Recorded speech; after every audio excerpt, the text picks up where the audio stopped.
Hello నేను miss రావు. పల్నాడు జగన్ పర్యటన రోజుకొక రకంగా వివాదాస్పదం అవుతోంది. తాజాగా గుంటూరు ఎస్పీ గురించి అది తిరుగుతూ ఉంది. సతీష్ కుమార్ గారు, ఆయన గుంటూరు ఎస్పీ. ఆయన చుట్టూ ఇప్పుడు ఆ వివాదం తాలూకు ట్రోలింగ్స్ జరుగుతున్నాయి సోషల్ మీడియాలో. ఆయన పల్నాడులో జగన్మోహన్ రెడ్డి గారు కాన్వాయ్ వెళ్తున్నటువంటి సందర్భంగా గుంటూరు సమీపంలో సింగయ్య అనేటువంటి వ్యక్తిని తొక్కుకుంటూ వెళ్ళింది.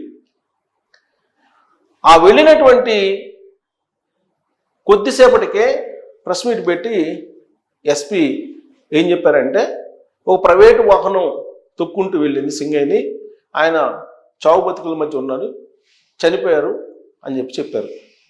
సరిగ్గా ఈ పాయింట్నే వైఎస్ఆర్ కాంగ్రెస్ పార్టీ అనుకూలంగా మలుచుకొని తెలుగుదేశం పార్టీ ప్రభుత్వం మీద రాజకీయపరమైన దాడికి దిగుతుంది. ఇందుకీ ఎస్పీ హోదాలో ఐపీఎస్ అనుభవం ఉన్నటువంటి పోలీస్ ఆఫీసరు ఆయన హడావుడిగా ప్రెస్ మీట్ ఎందుకు పెట్టారు, ఎందుకు ఆయన ఆ జరిగినటువంటి సంఘటన మీద క్లారిటీ ఇచ్చేటువంటి ప్రయత్నం చేశారు అనే దాని మీద ఇప్పుడు పెద్ద ఎత్తున చర్చ జరుగుతుంది. కారణం ఏంటంటే ఆయన ఇచ్చినటువంటి స్టేట్మెంట్ మీదనే ఈ మొత్తం పొలిటికల్ నడుస్తుంది జరిగినటువంటి సంఘటన మీద. ఎస్పీనే చెప్పారు కదా, జగన్మోహన్ రెడ్డి గారి కాన్వాయ్ కాదు ప్రైవేటు వాహనం ఆయన తొక్కుంటూ వెళ్ళిందని. మరి తెలుగుదేశం పార్టీ ప్రభుత్వం ఎలా చెప్తుంది జగన్మోహన్ రెడ్డి గారి కాన్వాయ్ కారే తొక్కిందని చెప్పి అని వాదిస్తూ ఉన్నారు. తాజాగా దాని క్లారిటీ కూడా ఇచ్చారు ఆయన ఎస్పీ. అప్పటికున్నటువంటి ఇన్ఫర్మేషన్ ప్రకారం తాను ప్రైవేటు వాహనం అని చెప్పాను. ఆ తర్వాత స్థానికులు తీసినటువంటి వీడియోలు, అలాగే ఇతరత్ర సోషల్ మీడియాలో వచ్చినటువంటి వాటిని పరిశీలించిన తర్వాత వీడియో ఫుటేజ్ని అంతా పరిశీలించిన తర్వాత జగన్మోహన్ రెడ్డి గారి కాన్వాయ్లో ఉన్నటువంటి వాహనమే, జగన్మోహన్ రెడ్డి గారు ఉన్నటువంటి వాహనమే ఆయన్ని సింగయ్యను తొక్కుంటూ వెళ్ళింది, ఆయన కారు కింద పట్టడం వల్లే ఆయన చనిపోయాడని చెప్పి చెప్తున్నారు ఇప్పుడు. కానీ ఆయన ఒక 24 hours వ్యవధిలో 2 రకాల స్టేట్మెంట్లు ఇవ్వడంతో వైఎస్ఆర్ కాంగ్రెస్ పార్టీ అడ్వాంటేజ్గా తీసుకుంది. ఆయన ఇన్సిడెంట్ జరగగానే ప్రెస్ మీట్ పెట్టి చెప్పారు కదా జగన్మోహన్ రెడ్డి గారి కాన్వాయ్ కాదు ప్రైవేటు వాహనం అని. మళ్ళా ఇప్పుడు జగన్మోహన్ రెడ్డి గారు ఉన్నటువంటి కాన్వాయ్లో కారు తొక్కిందని ఎలా చెప్తారు? ఇదంతా కూడా ప్రభుత్వం సృష్టించినటువంటి కేసు, సృష్టించినటువంటి సంఘటన అని చెప్పి వైఎస్ఆర్ కాంగ్రెస్ పార్టీ వాళ్ళు చెప్తున్నారు. ఇంకోటి కూడా చెప్తున్నారు, డీప్ సీక్ ద్వారా ఈ వీడియోని క్రియేట్ చేశారు, ఆర్టిఫిషియల్ ఇంటెలిజెన్స్ ద్వారా ఈ వీడియోని క్రియేట్ చేసి చూపిస్తున్నారు, అది వాస్తవం కాదు అని చెప్పి వైఎస్ఆర్ కాంగ్రెస్ పార్టీ వాళ్ళు చెప్తున్నారు.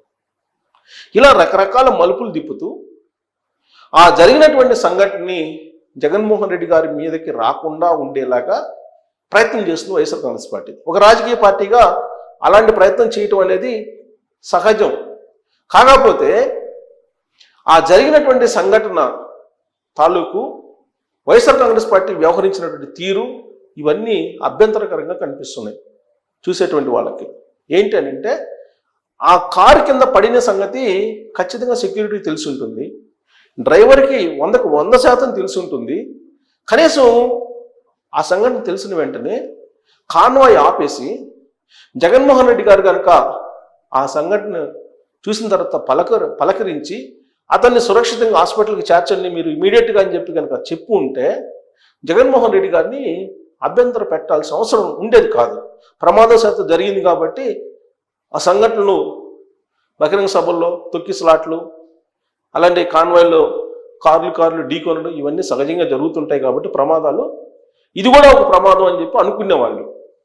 కానీ జగన్మోహన్ రెడ్డి గారు ఏం చేశారు, జగన్మోహన్ రెడ్డి గారు కార్ డ్రైవర్ ఏం చేశారు, తన కారు కింద పడినటువంటి అతన్ని పక్కనకి నెట్టేసి అక్కడ ఉండేటువంటి స్థానిక కేడర్కి అప్పచెప్పేసి వాళ్ళ పాటికి వాళ్ళు వెళ్ళిపోయారు. అది ఎవరికీ తెలియదు. అసలు ఆయన కారు కింద పడింది ఇవన్నీ కూడా మొత్తం కొన్ని నిమిషాల్లో జరిగిపోయింది. తీరా ఎస్పీ వచ్చి ప్రెస్ మీట్ పెట్టి ఓ ప్రైవేట్ కారు కింద పడ్డారు, ఆసుపత్రిలో తరలిస్తుంటే చనిపోయాడని చెప్పారు. ఇలా చెప్పడం వెనక వైఎస్ఆర్ కాంగ్రెస్ పార్టీకి సంబంధించినటువంటి ఒక నేత ప్రమేయం ఉంది అనేది ఇప్పుడు సోషల్ మీడియాలో కానీ తెలుగుదేశం పార్టీ శ్రేణుల్లో కానీ వైరల్ అవుతున్నటువంటి న్యూస్. ఇంతకీ ఎవరు ఆ నేత? ఆ నేతకి ఈ ఎస్పీకి ఉన్నటువంటి రిలేషన్ ఏంటి? ఆ నేత చెప్పాడా, లేదంటే ఆ నేత ఎవరితోటన్నా చెప్పించారా ఎస్పీకి? ఇలాంటి చర్చ జరుగుతుంది. సరే, ఎవరితో చెప్పించినా వాస్తవంగా ఐపీఎస్ అంత తొందరపడి ప్రెస్ మీట్ పెట్టాల్సిన అవసరం లేదు. కానీ ఈ సంఘటన కారణంగా ఉద్రిక్తతలు నెలకొనే అవకాశం ఉంది. మీరు ఇలా చెప్పండి అని చెప్పి ఎవరైనా ప్రొవోక్ చేసి ఉండొచ్చు, లేదా తప్పుడు సమాచారం ఇచ్చి ఉండొచ్చు ఎస్పీకి అనేది కూడా వినిపిస్తుంది. అందుకే అక్కడ ఉద్రిక్త పరిస్థితులను సమసిపోయేలా చేసేందుకు ఎస్పీ హడావుడిగా ప్రెస్ మీట్ పెట్టి ఈ అంశాన్ని ఓ ప్రైవేటు వాహనం కింద సింగయ్య అని అతను చనిపోయాడనే యాంగిల్లో చెప్పారా?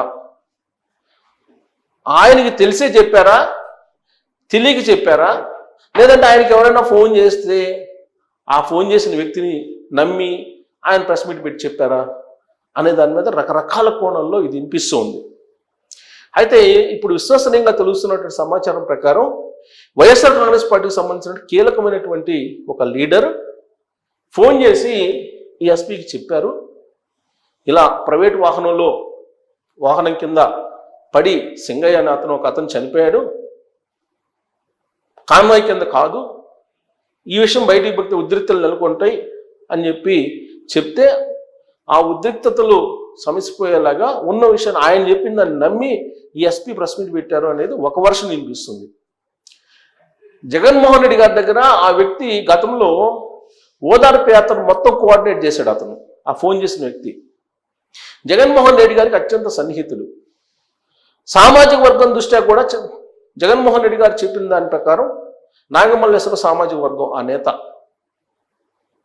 ప్రతి సమావేశం, ప్రతి మీటింగు, ఓదార్పు యాత్ర ఆయన జగన్మోహన్ రెడ్డి గారు పాదయాత్ర చేసేటప్పటి నుంచి ఆయనే కోఆర్డినేట్ చేశాడు. అందుకే జగన్మోహన్ రెడ్డి గారికి దగ్గరకు వచ్చేటువంటి ప్రతి ఆఫీసరు ఆయనకి పరిచయం. బహుశా 2019-2024 మధ్యలో ఈఎస్పీ ఆ నేతకు పరిచయం ఉండవచ్చు.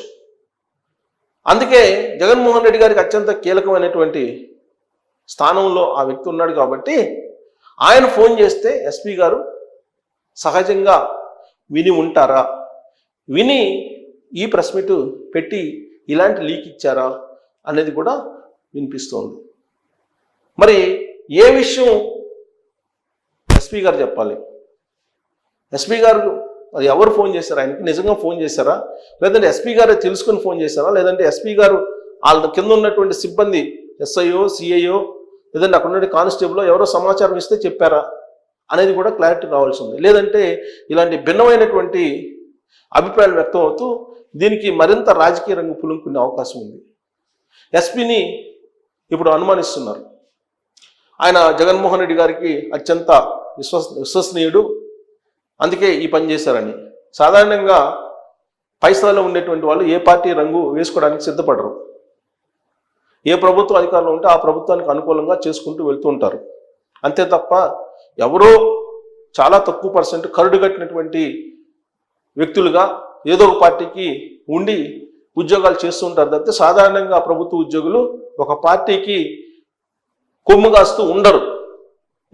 ఒక 10%, 20% ఉంటారు తప్పితే 80% ఏ ప్రభుత్వ అధికారులు ఉంటే ఆ ప్రభుత్వానికి అనుగుణంగా పనిచేస్తూ ఉంటారు. మరి ఈ ఎస్పీ ఏ జాబితాలో ఉన్నారు అనేది మీరే టోల్స్ రూపంలో తెలియజేయచ్చు. Thank you.